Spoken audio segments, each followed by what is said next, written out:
অন্তর্বর্তী সরকারের উপদেষ্টাদের মত নিয়ে চলতে হবে কিনা সে প্রশ্ন তুলেছেন বিএনপির সিনিয়র যুগ্ম মহাসচিব রুহুল কবির রিজভী। বনানী কবরস্থানে আরাফাত রহমান কোকোর কবর জিয়ারত শেষে সাংবাদিকদের এমন মন্তব্য করেন তিনি।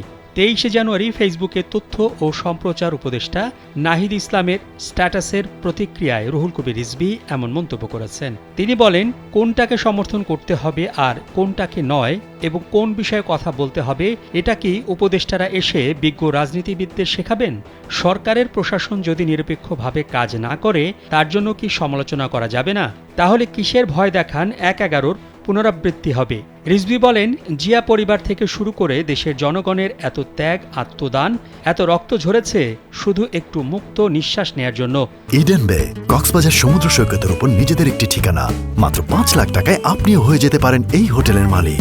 তার ফলশ্রুতিতে গত ৫ আগস্ট বাংলাদেশ একটি বিজয় দেখেছে। এই আন্দোলনের ফলশ্রুতিতে একটি অন্তর্বর্তীকালীন সরকার গঠন হয়েছে। সব গণতন্ত্রকামী দল এই সরকারকে সমর্থন দিয়েছে। অবাধ নির্বাচন নিয়ে অন্তর্বর্তী সরকারের এত গড়িমসি কেন?